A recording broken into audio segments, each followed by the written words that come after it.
आज आपण 4.2 सगळं आम्ही एक्सप्लेन करणार आहे. तुम्हाला काल तो होमवर्कला दिला होता 4.2 हा, पण आज एकदा एक्सप्लेन करते बघा. पहिलं एक्झाम्पल काय आहे, चेतना स्टोर्सने 1 जुलै 2017 ते 31 जुलै 2017 या कालावधीत केलेल्या खरेदीवर 1,05,000 रुपये GST दिला. बघा, 1,05,000 रुपये व विक्री कर 1,22,500 रुपये GST गोळा केला विक्रीवर. तर सदर कालावधीत चेतना स्टोअर्सला भरावा लागणारा देय GST काढा. आता इथं GST फक्त दिलेला आहे, GST दिलेला आहे. यामध्ये त्यांनी 2017 ते 1 जुलै 2017 ते 31 जुलै 2017 या कालावधीत केलेल्या खरेदीवरचा GST आणि विक्री कर दिलेला आहे. तर या कालावधीमध्ये चेतना स्टोअर्सला भरावा लागणारा GST आपल्याला काढायचा आहे. ओके, तर यामध्ये बघा, इथे GST देय कर बरोबर विक्रीच्या वेळी घेतलेला कर वजा इनपुट टॅक्स क्रेडिट. कारण खरेदी करताना जो टॅक्स GST आहे तो काय असणार आहे, इनपुट टॅक्स क्रेडिट असणार आहे. म्हणून GST देय कर बरोबर विक्रीच्या वेळी घेतलेला कर वजा इनपुट टॅक्स क्रेडिट ITC. मग विक्रीच्या वेळी घेतलेला कर 1,22,500 वजा 1,05,000 म्हणजे किती आला तो 22,000 रुपये. यांची वजाबाकी येते 22,000 रुपये. म्हणजे एकूण GST किती दिला, 22,000 रुपये त्यांना भरावा लागला. म्हणजे चेतना स्टोअर्सला भरावा लागणारा GST किती आहे, 22,000 रुपये. आता दुसरं एक्झाम्पल बघा, इथे दुसरं एक्झाम्पल, नजमा या GST कायदा अंतर्गत नोंदणीकृत दुकानाच्या मालकीण आहे. त्यांनी खरेदीवर एकूण GST 12,500 रुपये दिला होता आणि विक्रीवर एकूण GST 14,750 रुपये गोळा केला. लक्षात येते बघा, खरेदीवर एकूण GST 12,500 GST आणि विक्रीवर GST आहे 14,750. म्हणजे इनपुट टॅक्स हा आहे आणि हा आउटपुट टॅक्स आहे. लक्षात येते का? तर त्यांनी एकूण किती रुपये इनपुट टॅक्स त्यांना क्रेडिट मिळेल व त्यांचा देय GST काढा. आता नजमाने विक्रीवर एकूण 14,750 रुपये गोळा केलेले आहे आणि खरेदीवर एकूण GST आहे 12,500. म्हणजे इनपुट टॅक्स क्रेडिट म्हणजे त्यांनी खरेदी करताना पे केलेला टॅक्स इनपुट टॅक्स क्रेडिट आहे. म्हणून तो इनपुट टॅक्स क्रेडिट किती असणार आहे, 12,500. आता देय GST काढायचा असेल तर विक्रीच्या वेळी घेतलेला कर वजा इनपुट टॅक्स क्रेडिट, बरोबर आहे. मग विक्रीच्या वेळी घेतलेला कर किती आहे, 14,750 आणि इनपुट टॅक्स क्रेडिट आहे 12,500. म्हणून पूर्ण देय GST किती आहे, एकूण GST त्यांना भरावा लागणारा 2,250 रुपये. ही वजाबाकी जी आहे ती 2,250 रुपये येते. म्हणजे त्यांचा देय GST किती आहे, 2,250, 2,250 रुपये. तिसरं एक्झाम्पल बघा, अमीर एंटरप्राइजेसने चॉकलेट सॉसच्या बाटल्या खरेदी करताना 3,800 रुपये GST भरला. काय केलं, अमीर एंटरप्राइजेसने चॉकलेट सॉसच्या बाटल्या खरेदी करताना 3,800 रुपये GST भरला आणि त्या अकबरी ब्रदर्सला विकताना 4,100 रुपये GST गोळा केला. मयंक फूड कॉर्नरने अकबरी ब्रदर्सकडून त्या बाटल्या 4,500 रुपये GST देऊन विकत घेतल्या. तर प्रत्येक व्यवहारात देय GST काढा. त्यावरून प्रत्येकाला भरावा लागणारा केंद्राचा देय कर CGST आणि राज्याचा देय कर SGST म्हणजे state government sale tax. Okay, हा आपल्याला काढायचा आहे. पहिल्यांदा बघा इथे तक्ता दिलेला आहे. उत्पादकाने कोणाला दिलं? अमीर एंटरप्राइजेसला दिलं. अमीर एंटरप्राइजेसने अकबरी ब्रदर्सने दिलं आणि अकबरी ब्रदर्सने मयंक फूड कॉर्नरला दिलं आहे. बरोबर आहे. हा जो ओघ तक्ता आहे याच्यावरून लक्षात येते कोणी म्हणजे कसा माल ट्रान्सफर होत गेलेला आहे. आता अमीर एंटरप्राइजेसने दिलेला जे जी एस टी आपल्याला काढायचा असेल तर बघा आउटपुट कर वजा ITC इनपुट टॅक्स. बरोबर आहे. Input tax. आता आउटपुट टॅक्स यांनी देताना कितीला दिला आहे? 4100. ओके. म्हणजेच 4100 वजा 3800. 3800. ठीक आहे. तर यांची वजाबाकी इनपुट टॅक्स आहे 3800 म्हणून देय GST आहे 300 रुपये. ओके. देय GST अमीर एंटरप्राइजेसला द्यावा लागणारा GST आहे 300 रुपये. आता 300 रुपये हा एकूण GST आहे. मग स्टेट गव्हर्नमेंटचा आणि सेंट्रल गव्हर्नमेंटचा हा निम्मा असणार आहे. म्हणजे 1/2 गुणिले GST तो किती येणार आहे? 1/2 गुणिले 300 म्हणजे 300च्या निम्मे 150 रुपये हा CGST आणि 150 रुपये SGST. म्हणजे सेंट्रल गव्हर्नमेंटला 150 आणि स्टेट गव्हर्नमेंटला 150. अशा पद्धतीनं हा अमीर एंटरप्राइजेसने दिलेला GST आहे. ठीक आहे. पुढचं बघा. अकबरी ब्रदर्सने किती GST दिला? त्यांचा आउटपुट टॅक्स किती आहे? 4500. बघा इथं एक्झाम्पलमध्ये 4500 रुपयाला त्यांनी ती वस्तू विकलेली आहे. कुणी? अकबरी ब्रदर्सने. घेताना त्यांनी कितीला घेतलं आहे? 4100 रुपयाला घेतलेला आहे. तर अकबरी ब्रदर्सनी GST देय किती दिले आहे? तर बघूया. आउटपुट टॅक्स वजा ITC इनपुट टॅक्स बरोबर 4500 वजा 4100 तो किती आला? 400 रुपये. आणि हा सुद्धा एकूण GST आहे. याचा निम्मा कर कुणाला जाणार आहे? सेंट्रल गव्हर्नमेंटला. निम्मा जाणार आहे स्टेट गव्हर्नमेंटला. मग निम्मा कर 1/2 GST म्हणजे 1/2 गुणिले 400 बरोबर 200. हा झाला CGST आणि SGST किती झाला? 200 रुपये.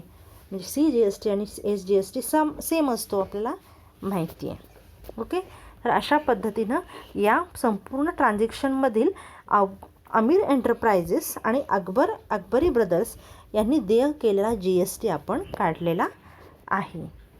ठीक आहे. पुढचं उदाहरण बघूया आता. चौथं उदाहरण. चंदीगड हे संघराज्य आहे. येथील मलिक गॅस एजन्सीने काही गॅस टाक्या 24,500 रुपयांना खरेदी केल्या. चंदीगड हे काय आहे? संघराज्य आहे. येथील मलिक गॅस एजन्सीने काही गॅस टाक्या 24,500 रुपयांना खरेदी केल्या व तेथील ग्राहकांना 26,500 रुपयांना विकल्या. काय केल्या त्या? 26,500 रुपयांना विकल्या. या व्यवहारात 5% दराने देय असलेला एकूण GST काढा. या व्यवहारात 5% दराने देय असलेला एकूण GST आपल्याला काढायचा आहे व त्यावरून केंद्राचा देयकर CGST आणि संघराज्याचा देयकर UGST. तिथे संघराज्य आहे चंदीगड हे म्हणून त्याचा UGST आहे. संघराज्यात SGSTच्या ऐवजी काय असतं? UGST असतो. हे लक्षात घ्या. बघा काय केलं आहे? गॅस टाक्या 24,500 रुपयांना खरेदी केल्या आणि ग्राहकांना 26,500 रुपयांना विकल्या. GSTचा दर आहे 5%. ओके. आता बघूया उदाहरण सोडवायचं. गॅस टाकीची करपात्र किंमत आहे 24,500. मग याचा GST दर आहे 5%. बरोबर आहे. मग 24,500चे 5% आपल्याला काढायचे आहेत. ते किती येतात? इनपुट टॅक्स आहे हा किती असणार आहे? 5/100 गुणिले 24,500 तो झाला 1,225 रुपये. आता आउटपुट टॅक्स काढायचा असेल तर विकतानाची किंमत घ्यायला लागेल. विकतानाची किंमत आहे ग्राहकांना देतानाची किंमत आहे 26,500 आणि याच्यावर 5% GST लागलेला आहे, म्हणून 26,500 गुणिले 5/100 बरोबर येते 1,325 रुपये. मग इनपुट टॅक्स मिळाला, आउटपुट टॅक्स मिळाला. आता GST देय कर काढायचा आहे. आउटपुट टॅक्स वजा इनपुट टॅक्स. मग आउटपुट टॅक्स किती आहे 1,325, इनपुट टॅक्स आहे 1,225, म्हणजे GST किती झाला 100. आता याचा निम्मा होणार आहे सेंट्रल गव्हर्नमेंटला आणि स्टेट गव्हर्नमेंट, म्हणजे संघ राज्य आहे म्हणून UGST. तर CGST देय कर बरोबर 1/2 GST, म्हणजे 100चे निम्मे किती झाले 50 आणि UGST देय कर UTGST देय कर आहे 50 रुपये. लक्षात येते. आता या उदाहरणामध्ये काही गोंधळून जायचं कारण नाही आहे. हे संघ राज्य असल्यामुळे काय आहे UTGST आहे, काय स्टेट GSTच्या ऐवजी UTGST आहे. ओके, तर अशा पद्धतीनं आपण हे चौथं उदाहरण सोडवलेलं आहे. ओके, 5वं उदाहरण बघूया.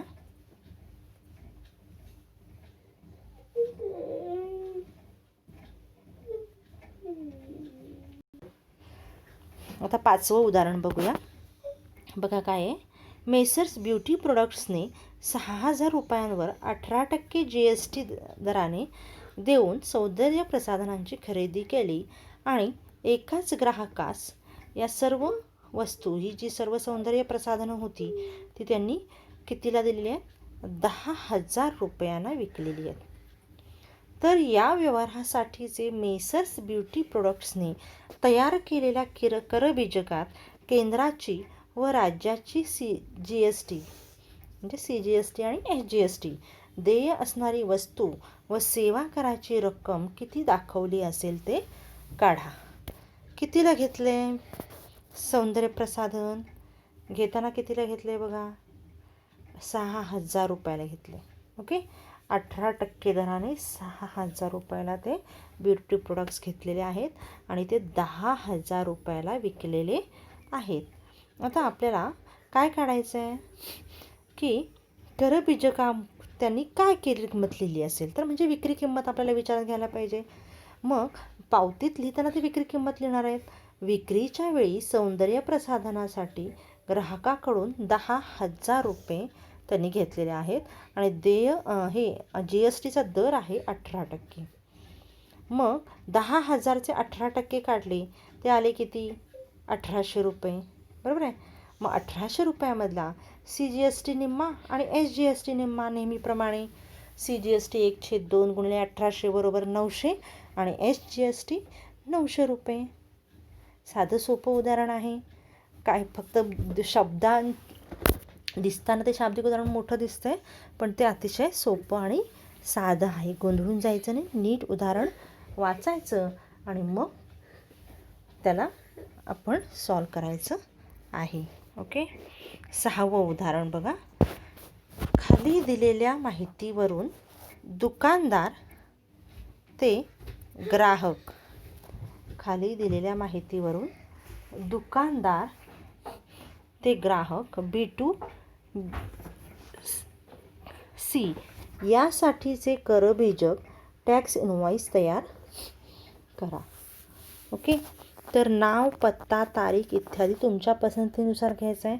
पुरवठादार, मेसर्स, पत्ता, राज्य, तारीख, इनव्हॉइस क्रमांकसुद्धा तुम्ही तुमच्या पद्धतीनं घ्या, तुमच्या मनाचा घ्या. वस्तूचा तपशील दिलेला मात्र आहे इथे. मोबाईल बॅटरीचा दर आहे 200 रुपये 1 नग. GSTचा दर आहे 12%. HSN कोड दिलेला आहे. हेडफोनचा दर आहे 750 रुपये 1 नग. GSTचा दर आहे 18%. HSN कोड दिलेला आहे 8518. तर करबीजक आपण तयार करायचं आहे. इथे दिलेलं आहे बघा. इथे नावं तुम्ही काहीही घेऊ शकता, मात्र खाली जो मजकूर जो आहे म्हणजे वस्तूंचा जो तपशील आहे तो मात्र सगळीकडे तुमचा सुद्धा तोच येणार आहे. ओके, तर बघा करबीजक वस्तू खरेदीचा टॅक्स इनव्हॉइस. इथे आपल्याला GSTIN नंबर लिहायचा आहे. GSTIN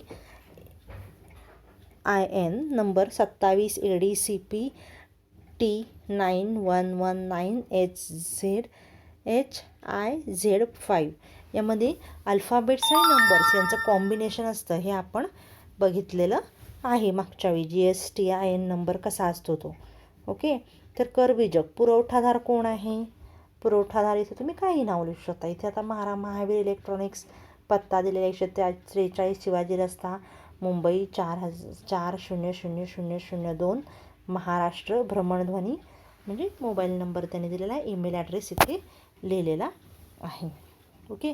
बीजक दिनांक आहे 30 जुलै 2018चा. आता हे खालचा तपशील मात्र हा तुमचा काय असणार आहे? सेम असणार आहे. इथे वर तुम्ही काही चेंजेस, नावं बदला, नंबर बदला, काही प्रॉब्लेम नाही. तारीखसुद्धा तुम्ही तिथे काय त्यांनी दिली आहे का तारीख? बघा, तारीख दिली आहे का? तारीख दिलेली नाही. आपल्या पसंतीनुसार कुठलीही तारीख तुम्ही लिहू शकता. ओके.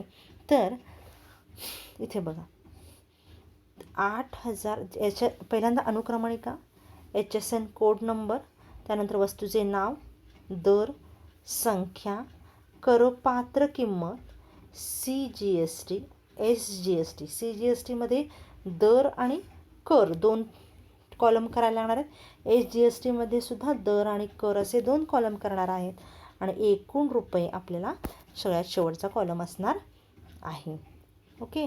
तर बघा 8507 हा HSN कोड नंबर दिलेला आहे. कशाचा? मोबाईल बॅटरीचा. आणि दर आहे ₹200 प्रति पीस, प्रति नग. आणि संख्या किती आहे? 1 आहे. म्हणजे करपात्र किंमत आहे ₹200. GSTचा दर दिलेला आहे 6%. मग 6%ने ₹200 होतात ₹12. मग 12% दिलेला आहे त्याने GSTचा रेट.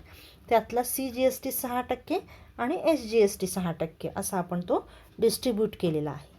बरोबर आहे. मग ₹200 6% होतात 12 आणि ₹200 6% येते 12. म्हणजे 12 आणि 12 24 आणि हे 200 म्हणजे ₹224 ही एकूण किंमत झालेली आहे.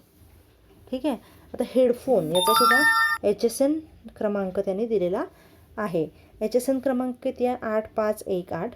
हेडफोन दर आहे ₹750. संख्या आहे 1, ₹750. GSTचा दर 18% आहे. म्हणजेच CGST 9%, SGST 9%. मग 9% 750 रुपये होतात किती? ₹67.50. ₹67.50 म्हणजे 750 अधिक 67.50 अधिक 67.50 बरोबर ₹885 होतात. बरोबर आहे. म्हणजेच हेडफोनची किंमत झाली ₹885. मग एकूण रुपये बघा, एकूण CGST किती झाला? ₹79.50. इथे सुद्धा ₹79.50 आणि एकूण रक्कम झालेली आहे याची ₹1109. अशा पद्धतीचं बिल तयार करायला तुम्हाला परीक्षेला येऊ शकतं. यामध्ये तपशील तुम्हाला फक्त काय वस्तूंचा तपशील दिलेला असेल. बाकी सगळ्या गोष्टी तुम्ही मनाने म्हणजे ॲड्रेस, तारीख, ईमेल ID किंवा GSTIN नंबर हे तुम्ही मनाने घालायच्या गोष्टी असतील. तिथे जसं उदाहरणामध्ये दिलेलं असेल तशा पद्धतीने तुम्ही ते बिल तयार करायचं आहे आणि याची प्रॅक्टिस तुम्हाला पाहिजे. ओके. तर बिल तयार करता आलं पाहिजे. हे झालं 6वं उदाहरण. आता 7वं उदाहरण बघूया. खाली दिलेल्या माहितीवरून एका व्यापाऱ्याचे दुसऱ्या व्यापाऱ्यासाठीचे B2B टॅक्स इनव्हॉइस तयार करा. नाव, पत्ता, तारीख इत्यादी तुमच्या पसंतीनुसार घ्या. पुरवठादार नाव, पत्ता, राज्य, GSTIN नंबर, बिल क्रमांक, तारीख इत्यादी. प्राप्तकर्ता नाव, पत्ता, राज्य, GSTIN हे तुम्ही काहीही तुमच्या मनाने लिहू शकता. ओके. पुढे इथे वस्तूंचा तपशील दिलेला आहे. पेन्सिल बॉक्स 100 आहेत. HSN कोड दिलेला आहे. दर दिलेला आहे. GSTचा दर दिलेला आहे. जिक्सॉ पझल्स हे सुद्धा 50 नग आहेत. HSN कोड नंबर दिलेला आहे. दर दिलेला आहे. GSTचा रेट दिलेला आहे. ओके. मग आता इथे पुरवठादार आयडियल इथे पहिल्यांदा आपल्याला काय करायचं आहे? GSTIN कोड लिहिला आहे. ABCDEC 0432 H125 आणि काय म्हणजे किती अंकी असतो तो आपल्याला माहिती आहे. मोजा इथे किती अंकी आहे बघा. 3 5 5 आणि 6 7 8 9 10, 11, 12, 13 अंकी आहे बरोबर. आणि इथे हे 2 म्हणजे 15. आता 27 कोड का आलेला आहे? कारण महाराष्ट्राचा स्टेट कोड आहे 27. आपण मागे बघितलेलं आहे. म्हणजे एकूण 15 अंक आणि अक्षरं दोन्ही मिळून काय असते? तो GSTचा नंबर असतो. ठीक आहे.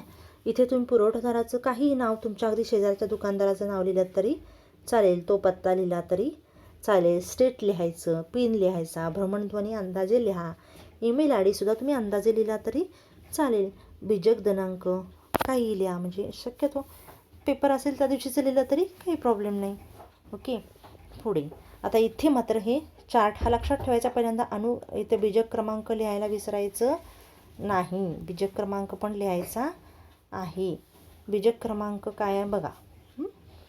तर अनुक्रमणिका, HSN कोड, वस्तूचे नाव, दर, संख्या, करपात्र किंमत, CGSTमध्ये 2 कॉलम, SGSTमध्ये 2 कॉलम. एक कॉलम कसला? दर, आणि दुसरा आहे कर. ओके. आणि नंतर एकूण रक्कम, एकूण रुपये.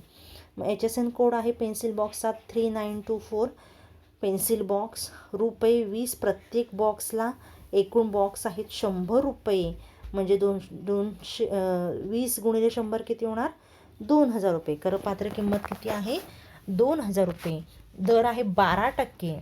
मग त्यातला 6% CGST आणि 6% SGST. 6% CGSTचा किती होणार आहे? 120 रुपये. आणि इथे 2000चे 6% होतात 120 रुपये बरोबर आहे. मग CGST SGST सेम असतो. मग 120 अधिक 120 किती झाला? 240. ही 2000 मूळ किंमत. 2240 रुपये ही काय झालेली आहे? या पेन्सिल बॉक्सची एकूण किंमत झालेली आहे. लक्षात येते? ठीक आहे. पुढचा बघा, जिक्सॉ पझल्स ही वस्तू आहे. त्याचा HSN कोड दिलेला आहे 9503. रुपये 100 प्रत्येक पझलची किंमत आहे. एकूण पझल आहेत 50. म्हणजे एकूण किंमत किती झाली?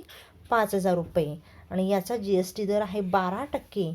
म्हणून 6% SGST आणि 6% CGST.